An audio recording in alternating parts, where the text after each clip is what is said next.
1500 preloaded गानों वाला keypad phone धमाकेदार साउंड के साथ कारवां मोबाइल। पेरिस, ज्यूरिक, रोम, वेनिस, बहुत खूबसूरत शहर देखे हैं मैंने।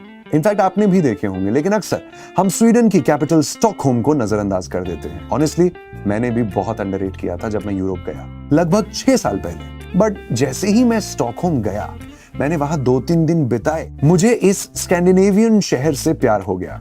हर तरफ neat and clean streets, photogenic buildings, बड़े बड़े ग्रीन एरियाज, वाटरफॉल्स, दिल जीत लेंगे आपका भी। स्टॉकहोम इतना साफ और हरा भरा है कि सबसे पहला यूरोपियन ग्रीन कैपिटल का अवार्ड इसे मिला। मैं हूं अभिमन्यु काक, एक बार फिर से आपके साथ, और आज हम स्टॉकहोम के बारे में नई नई बातें जानेंगे और दूरदृष्टि से देखेंगे। आज फिर कुर्सी की पेटी बांध लीजिए और मेरे साथ जरा चलिए।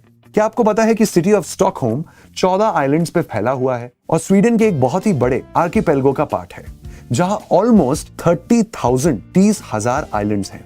स्टॉकहोम एक बहुत ही प्यारा कैपिटल शहर है, जहां पुराना और नया बहुत सहज के रखा गया है। जहां लोग पुराने स्ट्रीट्स और म्यूजियम को देखने जाते हैं, वहीं नए आर्ट सीन्स और आर्किटेक्चर्स भी बहुत इंप्रेसिव है। कॉर्पोरेट ट्रैवलर्स में यह शहर एक कॉस्मोपॉलिटन सिटी और बिजनेस सेंटर के नाम से ज्यादा जानी जाती है। बट रेगुलर टूरिस्ट भी यहां से बहुत ही खूबसूरत मेमोरीज लेके आते हैं। रात को इट्स वेरी लाइवली और हैपनिंग पार्टी सीन देखने को मिलता है यहाँ। ओवरऑल स्टॉकहोम बहुत ही डायनामिक शहर है। यहाँ आसपास बहुत सारे आइलैंड्स हैं, पुरानी हिस्ट्री है, कल्चर है और ट्रैवलर्स को अट्रैक्ट करने के लिए बहुत सारी जगहें हैं। स्टॉकहोम जाने के लिए सबसे पहले आपको चाहिए शेनेगन वीजा। इसको वीजा सेंटर पे अप्लाई करिए with all the formalities of course. Europe की सारी कंट्रीज को देखने के लिए आपको केवल यही एक वीजा चाहिए होता है, अलग अलग वीजास की जरूरत नहीं पड़ती। अगर सारे रिक्वायरमेंट्स फुलफिल करते हुए आप फॉर्म एंड डॉक्यूमेंट सबमिट करेंगे तो लगभग 1-2 हफ्ते में वीजा आ जाएगा विदाउट एनी प्रॉब्लम। अब समझ लेते हैं कि हम लोग स्टॉकहोम पहुंच गए। अरलांडा एयरपोर्ट, जहां से आप उतरेंगे, वहां से अरलांडा एक्सप्रेस लीजिए और अपने होटल का रूट वर्कआउट कर लीजिए। टैक्सीज बहुत महंगी है boss. Public transport I advise that's the best thing that you can use here. दिन शुरू करिए फीका से। फीका स्वीडिश कल्चर का एक स्टेट ऑफ माइंड है, एक आदत है, जिसका मतलब है दोस्तों के साथ बैठ के चाय और केक्स शेयर करना। यहां मैं आपको यह जरूर बताना चाहूंगा कि स्वीडिश केक्स और cinnamon buns are really really delicious. Swedish bakeries and pastries में कुछ नया जरूर ट्राई करना बनता है। If you are calorie conscious, forget your calories, क्योंकि ट्राई करना बनता है। और वैसे भी ये इतने खूबसूरत दिखने में होते हैं और खाने में इतने डिलिशियस होते हैं कि आप कहेंगे कैलोरीज को साइड करो यार, आज तो दिल खोल के बस खाना है, because that is so delicious. आप नोटिस करेंगे कि बेकिंग भी एक आर्ट फॉर्म है। स्टॉकहोम में एक बात और भी ज्यादा नोटिसेबल है कि यहाँ पे बहुत सारे ब्रिजेस हैं। यू वोंट बिलीव, बट मेरे अंदाजे से जितना मैं काउंट कर पाया था, 50 के ऊपर ब्रिजेस हैं। और यहाँ फेरीज का बहुत इस्तेमाल होता है। लोग एक आइलैंड से दूसरे आइलैंड पे जाने के लिए ऑफ कोर्स फेरीज को ही यूज करते हैं। स्वीडिश लोगों का काफी सारा टाइम आउटडोर एक्टिविटीज में बीतता है। स्टॉकहोम को देखने के लिए आपको घुमक्कड़ बनना पड़ेगा और सबसे कंफर्टेबल शूज पैक करने पड़ेंगे और विंटर्स में गर्म कपड़े। स्वीडीज ऐसा कहते हैं कि कोई मौसम गलत नहीं होता, खराब नहीं होता, सिर्फ कपड़े गलत होते हैं। अगर आपको साइकिलिंग पसंद है तो रेंट अ बाइक और निकल पड़िए। स्टॉकहोम बहुत ही वेरी वेल कनेक्टेड है इनफैक्ट, और बहुत एडवांस्ड शहर है। यहाँ हर जगह आपको वाईफाई तो मिलेगा ही मिलेगा। इनफैक्ट अपना रास्ता आप खुद ही ढूंढ सकते हैं मैप्स के जरिए। चलिए शुरू करते हैं शहर की सबसे ज्यादा सोशल मीडिया पे पॉपुलर जगह से, जिसका नाम है वासा म्यूजियम। यूरोप में म्यूजियम्स की बहार है और ये स्वीडन का सबसे इंपॉर्टेंट और पॉपुलर म्यूजियम है। ये म्यूजियम एक 64 गन वॉरशिप की याद में बनाया गया है, जो अपनी पहली ट्रिप में ही अनफॉर्चुनेटली डूब गई थी। वासा एक 17th सेंचुरी की शिप है जिसको बहुत मेहनत से बनाया गया था, लेकिन ये स्टॉकहोम हार्बर से ज्यादा दूर भी नहीं गई, उसमें पानी भरने लगा। कहा जाता है कि शिप बहुत हेवी थी और कुछ मेजरमेंट्स गलत हो गए थे। सो कैनन पॉटहोल्स पानी के लेवल के बहुत पास थे। यह हादसा 1628 में हुआ था। तकरीबन 300 साल इसका मलबा बेल्टिक सी में ही रहा और फिर इसे निकाला गया और प्रिजर्व किया गया और फिर शुरू हुआ रिस्टोरेशन का काम। कहा जाता है कि 90% of the ship is actually original. सारे आर्टिफैक्ट्स, सजावट का सामान, जो भी शिप के अंदर मिला, सब ऊपर लगाया गया। 17th सेंचुरी का ये एकमात्र एक ऐसा शिप है जो अब तक सरवाइव कर रहा है डूबने के बावजूद। सोचिए कितना ड्यूरेबल बनाया गया होगा ना। आई मीन शिप को बनाने से लेकर उसके रिस्टोरेशन तक पूरी कहानी जान के एक तरफ अच्छा लगता है, दूसरी तरफ दुख भी होता है। किंग गुस्तावोस एडोल्फुस के लीडरशिप में बनाया गया ये वासा शिप म्यूजियम में 10 बड़े बड़े एग्जीबिशन रूम्स में है और एक मूवी रूम भी है जहां शिप की हिस्ट्री पे बाकायदा एक मूवी दिखाई जाती है। स्वीडिश में गैमला स्टैन का मतलब है ओल्ड टाउन। ये सिटी का एक बहुत ही फेमस और पॉपुलर एरिया है और यहाँ की 17th और 18th सेंचुरी की बिल्डिंग्स ओए होए होए होए मैं कहता हूँ स्वीडन के पास्ट से इंट्रोड्यूस कर देती हैं। इन्हीं बिल्डिंग्स के बीचों बीच पथरीले रास्ते हैं जहां पर कमाल के छोटे छोटे प्यारे प्यारे कैफेज हैं, रेस्टोरेंट हैं, शॉप्स हैं जो टूरिस्ट्स को आकर्षित करती हैं। गमला स्टैन 3 छोटे छोटे आइलैंड्स को इंक्लूड करता है। सबसे पहले Riddarholmen, then Helgeandsholmen and the third one is Stromsborg. पहले ये इग्नोर्ड एरिया था बट रेनेसेंस आर्किटेक्चर के कारण इस एरिया को रिवाइव किया गया ताकि आने वाली जनरेशन इसे देख सके। ऐसा माना जाता है कि ये जगह साल 1252 से एग्जिस्ट कर रही है। ये जगह लंच और डिनर के लिए बहुत अच्छी है। काफी सारे ओपन एयर कैफेज हैं। In fact if you are a photography lover like I am a photography lover, मुझे पसंद है, मतलब जहां मौका मिले वहां सेल्फी ले लो।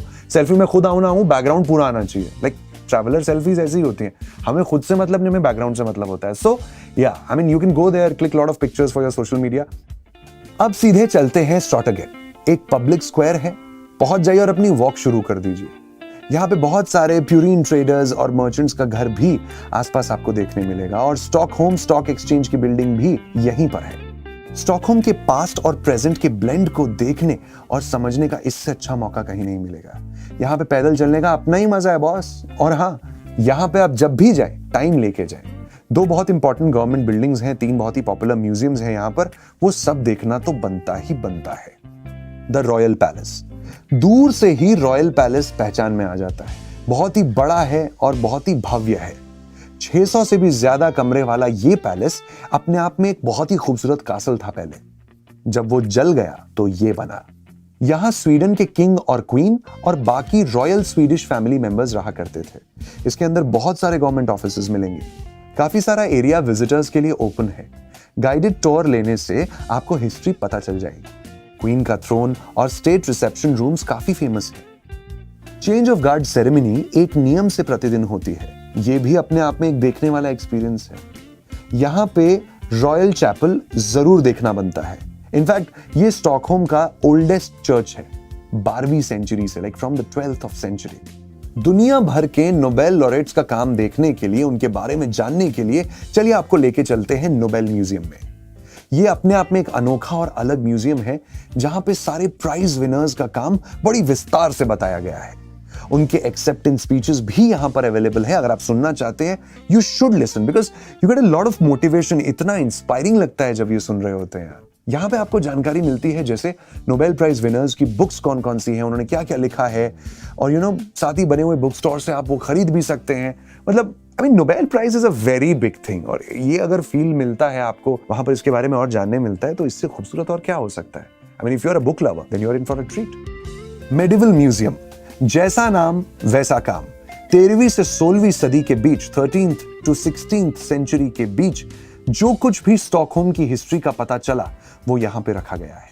स्वीडिश मेडिवल लाइफ के हर पहलू को यहां दर्शाया गया है, जैसे वो घर हो, वर्कशॉप हो, ब्रिक हाउसेस हो या और कुछ। एक बहुत बड़े आर्कियोलॉजिकल डिगिंग के बाद ये सब इंफॉर्मेशन मिली थी जो बहुत संभाल के इस म्यूजियम में रखी गई है हिस्ट्री को सेफगार्ड करने के लिए। अगर आपको स्टॉकहोम सिटी का एक पेनोरमिक व्यू देखना है तो जाइए कटर्निया व्यूइंग प्लेटफॉर्म। लोकल्स तो यही रेकमेंड करते हैं। मतलब मुझे याद है मैं जब सड़कों पे घूम रहा था, मैंने 1-2 लोगों से पूछा है I want to see the city in a better way. They just pointed you have to go to Katarina viewing platform. I mean Slussen subway station के पास इस प्लेटफॉर्म से कितना सुंदर व्यू मिलता है जगह का। ओ हो कमाल। कटर्निया एलिवेटर जो कि मेटल कंस्ट्रक्शन से बना हुआ एक टार था, अब ये एलिवेटर लिफ्ट से रिप्लेस कर दिया गया है। अगर लिफ्ट किसी रीजन से बंद हो जाए तो वॉकिंग ब्रिज भी है। टूरिस्ट चढ़ के जाना पसंद करते हैं क्योंकि फोटोग्राफी के लिए it's a great place.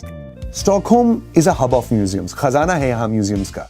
जुगार्डन island में बना हुआ ये स्वीडन ही नहीं बल्कि वर्ल्ड का पहला ओपन एयर म्यूजियम और जू है। 1891 में बनाया गया ये म्यूजियम, जिसका नाम है स्कांसन, स्वीडिश हिस्ट्री के 5 सेंचुरीज के बारे में बताता है, फ्रॉम नॉर्थ टू साउथ। ये एक लिविंग हिस्ट्री है, जीता जागता ऐतिहासिक नमूना जिसे बोलते हैं। हिस्टोरिकल बिल्डिंग है, लोकल कपड़े पहने हुए कैरेक्टर्स हैं, डिफरेंट लिविंग कंडीशंस हैं, नॉर्डिच एनिमल्स हैं, farmland, church, post office, pharmacy, flax mill, glass work, goldsmith, you name it, they have it, including shoemaker workshop, bookbinding. मतलब आप बस बोलिए क्या चाहिए आपको स्वीडन और स्टॉकहोम से जुड़ा, वो सब आपको इस ओपन एयर म्यूजियम में मिलता है। स्वीडिश पास्ट को अच्छे से अनुभव करने के लिए this is the place to go. Wild animals में आपको European bison, lynx, moose, reindeer, peacock, wolf, ये सब देखने मिलेंगे। लेकिन पास बहुत ही सुंदर एक व्यूइंग पॉइंट मिलेगा। एक बहुत ही बड़े विजनरी टीचर और एकेडमिशियन द आर्थर हजिलियस ने उन्होंने इस म्यूजियम का आइडिया दिया था। इसका कॉन्सेप्ट ये है कि फ्यूचर जनरेशंस को दिखाया जा सके कि स्वीडन में इंडस्ट्रियल एज से पहले लाइफ कैसी थी। स्टॉकहोम सिटी हॉल शहर का एक ऐसा सिटी हॉल जो कि नोबेल प्राइज बैंक्वेट के लिए फेमस है।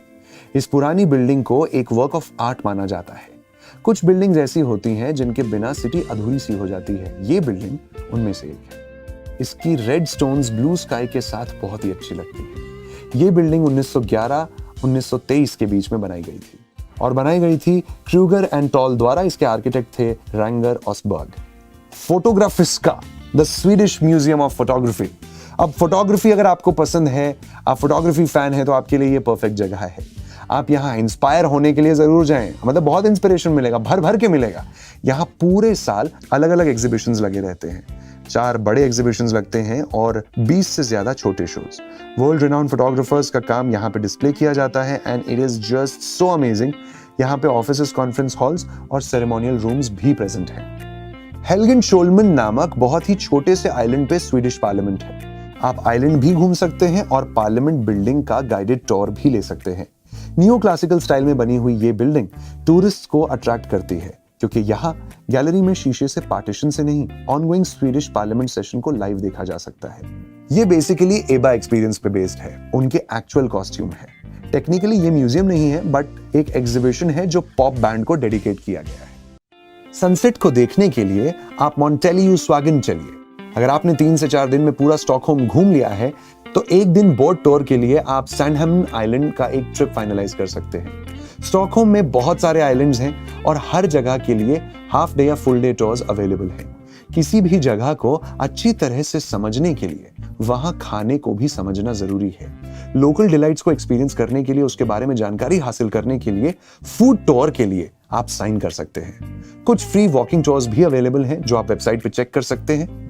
स्वीडिश वे ऑफ लाइफ और नेचर देखने के लिए आर्किपेलो का टूर बहुत ज्यादा जरूरी है। बहुत अच्छा आइडिया भी है। स्टॉकहोम के हार्बर से निकले आसपास के आइलैंड्स को एक्सप्लोर करना it's also not a bad idea. Stockholm में रहने के लिए रेंज ऑफ होटल्स अवेलेबल है, upscale, luxury, mid range, you name the range, they have the hotel. Europe की ये सिटी देखने में खूबसूरत है, बट लोग स्पेशली मई टू सितंबर जाना ज्यादा पसंद करते हैं, क्योंकि दिन बहुत बड़े होते हैं, आसमान एकदम साफ और वहां के हिसाब से समर सीजन होता है। फिर भी आपको कपड़े जो है, गर्म कपड़े, वो रखने पड़ेंगे। एक्सपेंसिव शहर है, मेंटली प्रिपेयर्ड रहिएगा। Public transport is the best way Stockholm घूमने का, क्योंकि टैक्सीज वगैरह सब बहुत ज्यादा महंगी है। अगर आप पब्लिक ट्रांसपोर्ट का इस्तेमाल करेंगे तो आपको मजा आएगा। You will get a better vibe of the city and most importantly culture को और बेहतर तरीके से एक्सपीरियंस कर सकते हैं। अपनी आइटिनरी आप जब भी प्लान कर रहे हैं, तब स्टॉकहोम पास जरूर चेक कर लीजिए। ये पास बहुत सारे पॉपुलर टूरिस्ट साइट्स में फ्री एक्सेस दिलाता है। 24 आवर की वैलिडिटी होती है। It is a very important thing. और हाँ, इससे पहले मैं यहां से जाऊं ये बता दूं कि स्वीडिश मीट बॉल्स जरूर टेस्ट करिएगा। सैलड्स वर्ल्ड फेमस है, वेजिटेरियंस के लिए भी कोई प्रॉब्लम नहीं है। फलाफल, हमस, पीटा ब्रेड, ये सब वहां मिलता है। मीट फ्री सैलड्स भी हैं, इंडियन रेस्टोरेंट्स भी हैं, यानी कि आप जो कहें वो स्वीडन में है। It's a beautiful place Stockholm, जहां आज मैं आपको लेकर गया। अगली बार एक और जगह का मुआयना करेंगे, लेकिन for the time being you take care of yourself. I am Abhimanyu Kak. I will see you later. Keep smiling, keep travelling.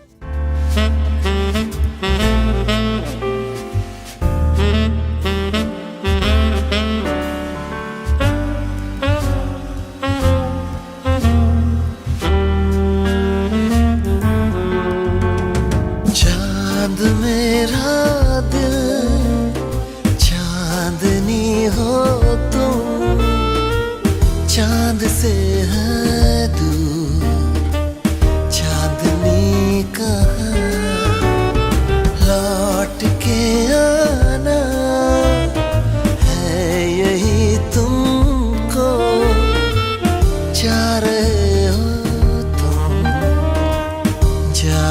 मेरी जान तू तेरा तेरा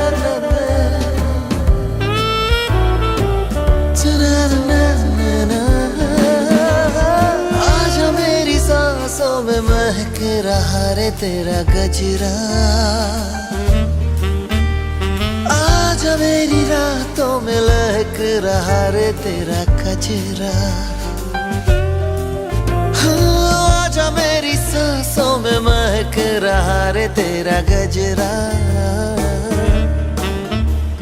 आजा मेरी रातों में लहक रहा रे तेरा कजरा। ओ हंसनी मेरी हंसनी कहाँ उड़ चली, मेरे अरमानों के पंख लगा के कहाँ उड़ चली। ओ हंसनी मेरी हंसनी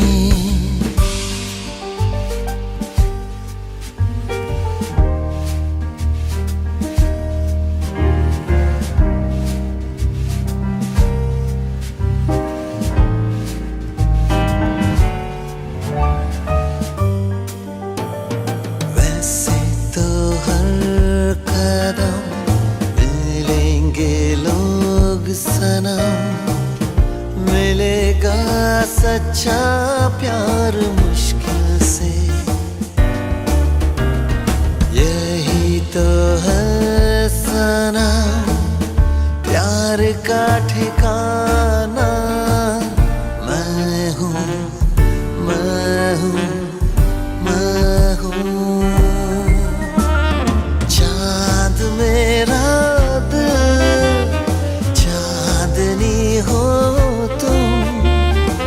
चाँद से है दूर चाँदनी कहाँ। ओ हंसनी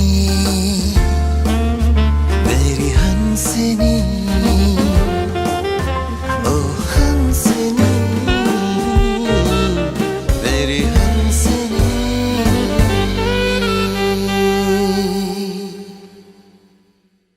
चाँद मेरा दिल चांदनी हो तुम, चांद से